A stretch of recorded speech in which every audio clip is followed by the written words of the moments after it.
Good evening, folks. I'm your host, Raj Singh, and you're watching the weekly podcast. Along with me, I have my co-host. Gurdwara. Thank you, Gurdwara, for being with me today. And we are doing our podcast to cover East Coast side, city of Queens from New York. And we have a special guest, Jaslene Kaur, who is running for a City of Queens council, and she's our first South Asian youngest woman that is going to be on the ballot for this upcoming elections in June. So we are here today to know who Jaslene Kaur is. So welcome, Jaslene, and thank you so much for being with us tonight to share your journey and to share about yourself and to connect with the voters. So the platform is yours. Please go ahead. Yeah, absolutely. Thanks so much for having me, y'all. I'm really excited to be here, tell you a little bit about the platform, how I got to this, to throwing my hat into the ring, and discuss really what's really on the plate for our next election on June 22nd for City Council. Great. So let's start with knowing a little about who Jaslene Kaur is. So who are you, Jaslene? Who am I? Yeah, so my name is Jaslene Kaur. I'm a candidate for New York City Council in District 23, way out on the east side of Queens of New York City. And I'm someone who is born and bred of my community. It's an honor to really run for the same community and the same neighbors to represent the people who raised me, the people who are my teachers, the people who are my grocery store clerks, the people who make the fabric of this community right here in Eastern Queens. And so I grew up in our public school system. I'm a really proud graduate of community college, of our massive public school system called CUNY at Hunter College. And for me, I really hold dear my identity as the daughter of Sikh Punjabi immigrants who came here in the early 90s, planted roots here, and are excited to build this campaign right alongside me. My parents are part of the campaign as well. They're with me in this fight to really bring forward so many of the deeply necessary changes that our city has needed even well before the COVID-19 pandemic. And I think as an organizer, as an activist, as somebody who has spent so many years working at the city, state, and federal level, these are the kinds of minds that we need to bring into elected office. So for me, I spent a number of years working in education equity to end gender discrimination and gender-based violence within our K-12 schools and in our colleges and universities. And I spent a long time trying to advocate for so many of our immigrant families who really needed the kinds of policies that secure the right to citizenship and secure the right to health care as well.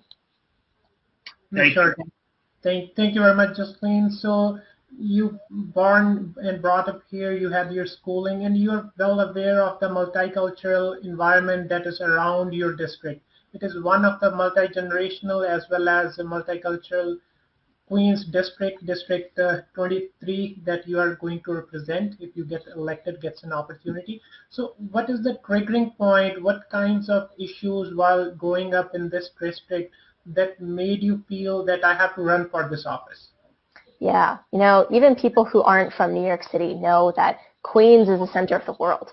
We have perhaps the most diverse borough in the entire country and in the entire world because this is a melting pot of so many immigrant communities who settled here to build out their own enclaves, right? We have a little India, a little Punjab right in our district too, and that's so special for people like my parents who needed to build that community, needed to find a place that feels like home away from home. And I think that's why a lot of people choose to stay in New York City.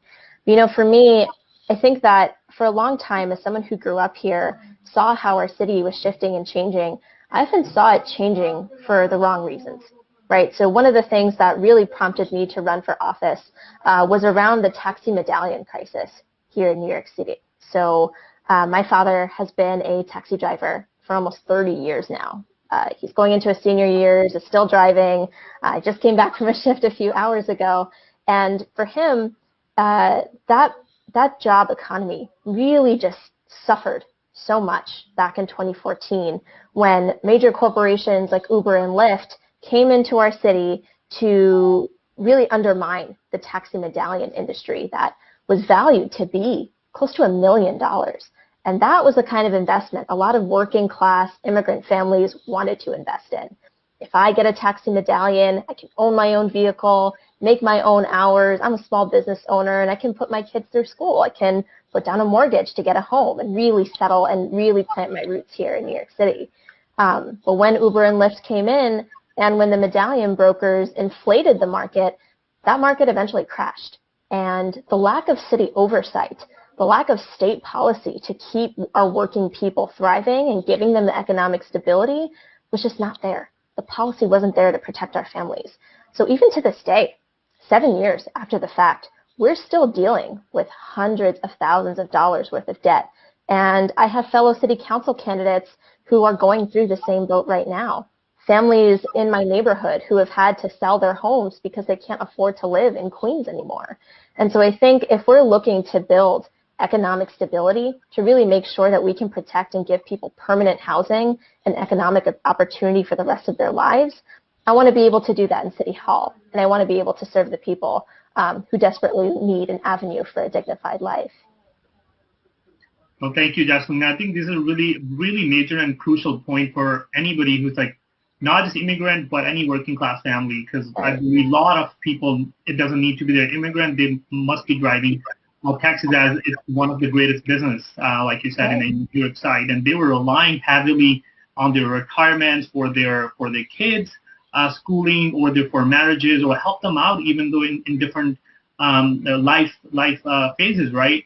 And like you said, when the big corporation kicked in, it was a major financial impact on them. And I'm glad that you are actually stepping into this to look into it, because at the end of the day, doesn't matter. You can talk as much as you can sitting outside. What really is going to change? It's the policy making decision holders. They are going to put this in the law. And you are looking into that, and we are very honored and glad that at such a young age you are looking into these things. You looked up to your dad, how such a hard-working person, like you said, he just got back from his shift, and probably millions of other people are like that same way. So that's one of the issues that you addressed with or shared with us. What other issues at the District 23rd that you're running for that you think they needs to be addressed, and you are going to address them, and how, and what are some challenges and solutions to them? Yeah, absolutely. I think as the children of immigrants, so many of us carry the burdens of our elders, right? And this is, again, Gurdwara, to your point, this is a multi-generational fight. This is all of us working together, because when we build collective power, then we'll get the wins that we need at every stage of government. And so, part of that intergenerational fight is really taking care of so many of our seniors and elders in District 23. So we actually have one of the largest senior populations in the entire city, well over 20%. And we are also, unfortunately, the home of the largest number of nursing home deaths in the entire city as well. Right here, about 119 people we lost because our governor wasn't transparent about the data we needed to actually keep our nursing home residents safe. And so for me, I was also a caretaker for my grandmother before she passed 2 or 3 years ago. And it was so important for me because I was often the only person who could speak Punjabi in the hospitals, right? Or else they would have to phone a translator in. And, I think these kinds of expanding bilingual care for many of our seniors, expanding home care services, expanding pay rates and care services for many of the home caretakers as well. These are the kinds of services that we really need to expand in District 23 because we have such an older population out here. So I think that's definitely one. That's something I hear a lot from voters on the ground as well, that they're not sure how their grandparents can continue to live by themselves in the middle of this COVID-19 pandemic. It's incredibly dangerous. I think something else that's really deeply important citywide and in this district is the right to permanent housing. We are coming up on one of the largest eviction and moratorium crises we could ever see in the city because we can't cancel rent, we can't cancel mortgages, and I don't want to see more of my neighbors displaced. I want people to continue to live here with the right to housing that's unabated, that is going to secure the right and expand opportunities for homeownership, support our renters, give them the kinds of right to counsel that they need in the city. And there's just so much we can do with the policy to maintain that here. Yeah, no, thank you, Jocelyn. So this COVID, it will change the lens or change the views as you are seeing your district. So you may have seen lots of disruptions. And what kind of challenges do you see in the near future if you get an opportunity to be in the council with respect to COVID? So what are your plans to tackle those? Yeah, it's a lot harder to campaign in the middle of a pandemic, right? Right. Our voter contact is so compromised, right? Because we are double masked every time we go outside. We are trying to maintain the safety of our volunteers. And the job of a city council member is often to provide those most local services, talk to the city agencies to help you pay your taxes, to help you make sure that you can send your kids to the right public school and they're getting the right resources that we need. So it feels a little less interpersonal. It feels like a little bit more distant. And so I think for myself as an organizer, it's my duty to work above those hurdles, right? To still bring communities together. Part of that is online. Part of that is fostering community in person. But I think another one of the really unfortunate, challenges to this COVID-19 pandemic is that so many people have just lost their jobs, have lost really important landmarks in the community, and much of that is for our immigrant and family-owned small businesses. So I walk up and down so many of the, really busy streets in our district, and there are so many businesses that have shuttered up and may never open up again unless we provide really salient economic relief. So there's a really important set of legislation that we can propose that would offer commercial rent stabilization and commercial rent relief for so many of our businesses. And many of them are paying about $5,000 to $10,000 of rent every single month just to stay open, not even to run an income, right? Not even to pay their staff, just to keep the business front open. So I think these kinds of meaningful policies are really going to help us bring us out of this pandemic. Yeah, no, from this, Jocelyn, it seems like a city council has a lot more responsibility than somebody Yeah. kind of sees from the outside or envisions it, like their full control of this jurisdiction, how that is impacting their students or that is impacting the employees, Right. businesses, and everything. So can you share the structure of your District 23? So what is the structure of the council? How many council members? And what are the key roles and responsibilities you will be playing if you get an opportunity to be a council member? Yeah, I'm so glad you asked because I get this question all the time from voters. I'll introduce myself. I'll say, hi, my name is Justine. I'm a Democrat who's running for city council. And they say, okay, they'll look over the information for a little bit and then they'll say, that's great, but what's the city council? I don't know what they do. And I think that's a two-part question, right? Because one, a lot of people often don't vote or don't see a purpose in voting. And two, the elected officials are often not in the community, aren't actually talking to people about what the issues are and what their job description actually is. Because this is what it is, right? Running for a political office, you're interviewing for a job every single day that you talk to a voter, right? And so the city council right now is comprised of about 51 districts, 51 council members, so one per district. And one of the most important duties as a city council member is negotiating, at least in the past year, a $92 billion budget that's proposed with our mayor. So we're often working with our city mayor right now, it's Bill de Blasio, to try to negotiate this budget to decide where are we spending these billions of dollars. And much of that, the majority of the last budget was actually allocated towards social services, to police, and to the education sector. So it's a moment for us to really work with our other council members, see what the needs are in each of our districts, but not only just citywide spending, but also district-specific spending. So we get an allocation of a certain amount of funds to do capital projects. Maybe it's to renovate a playground that's in the district. Right now, there's a really exciting one to expand a greenway, to connect bike lanes that move across so many of the parks in the district as well. And that's a really important fight because we're also looking at land use. So land use decisions really look at how are we using plots of land, whether they're vacant lots or development areas, to build more affordable housing. Can we build another school to ease overcrowding in many of our public schools in New York City? These are the kinds of hyper-local decisions that I would have to make as a council member that really takes strong constituent services, plus good legislation, plus allocating so much money to really make our city far more equitable.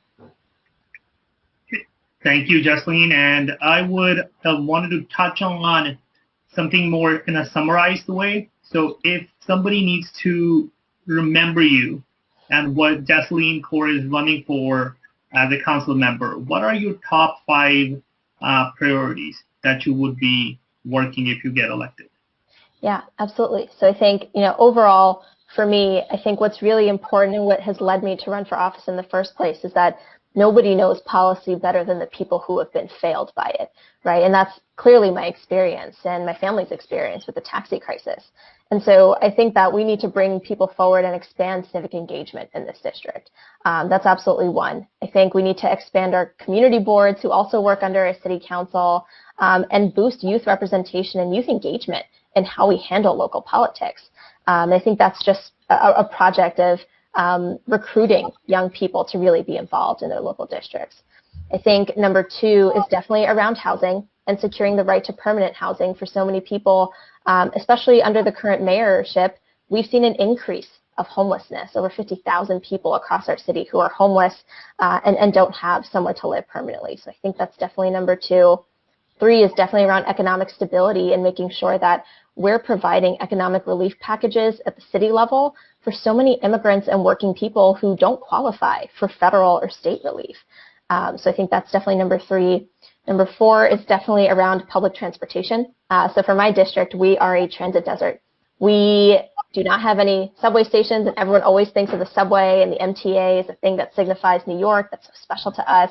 We don't have that in my district. We rely on really subpar bus systems, and that's a situation of accessibility. That's a problem of poor urban planning. So I think expanding those opportunities in the district is really paramount. And then number 5, I think, is really just taking care of our elders and really expanding opportunities for health access in this city. There's so many people who are uninsured, don't have the opportunity to get the kind of care that they need to make sure that they can continue to do their jobs, take care of their families. So I think this really rounds out so many of the priorities that are really going to be critical for any new council member in the next year. Great. Thank you for sharing your plan with us, and I will hand it back to Gurdwara if you have anything to add on. Yeah, so Jesseline, if somebody wants to learn more about you, so how they can do the research, and if they have any questions, so how they can reach out to you for the clarifications. Yeah, so, given the troubles of the pandemic, so much of our work is now online. You can actually log on to our website at jaslinkar.nyc. That's jaslinkar.nyc. There you can sign up to our email newsletter to get continuous updates about what we're doing and how we're moving on the campaign trail. You can also email us at info@jaslinkar.nyc to talk to us directly, talk to our campaign, and get to know how you can get involved. On our webpage, you'll also find out ways to get involved and volunteer for the campaign. So because we're digital, there's so many opportunities where if you can't be in the field with us in the district, you can also call our neighbors. We host phone banks almost every night of the week. We're always looking for people, no matter if you have the experience or not, to join us. We'll train you, we'll bring you into the fold, because we believe that this isn't just about politics. This is about public service and expanding the pipeline of young people who can come into office and really expand opportunities for us to lead collectively and bring people together in City Council. No, thank you very much, Jesseline. We highly encourage the voters to learn about the candidates and do register for vote. And please do vote on June 22nd to elect the candidate which meets your criteria or which can represent you better. So Jesseline, will you please share something with your audience so how they will remember Jesseline? Yeah, absolutely. So, I really deeply believe that politics at the most local level is how we engage our communities, is how we bring forward the kinds of changes that we've needed for several years. I think for myself, as somebody who is born and raised of the community, someone who is here to serve the people, something that's really special to this campaign alone is that we're entirely grassroots. We're not funded by corporate interests. We're not funded by big real estate. We're not funded by large dollar donors. In fact, we have over 1,000 donors just in this small city council race, and our average donation is just $31. And a fifth of our donor base is actually unemployed, which means that the working people, the people who are excluded out of our city, are the ones who trust me to be the one to bring us forward in city council. And we're bringing together a diverse coalition of people, right? As a daughter of Sikh Punjabi immigrants, I'm not just fighting for my own community. I'm fighting for the diversity of our entire city, the diversity of Queens, and the diversity of my district too, because it takes a multi-general, multi-racial, multi-ethnic coalition of people who are going to bring us together. And I think that's really what we need at the end of the day to make sure that every single voice is heard in City Hall. Thank you so much for sharing your time, energy, and we totally see a passion in you, and we wish you a good luck. And hopefully we'll connect with you in June again. And again, once again, to all the listeners, if you have any question, you can direct to us, or you can directly reach out to Jasleen on her given contact information. And thank you for watching and being with us tonight. Thank you.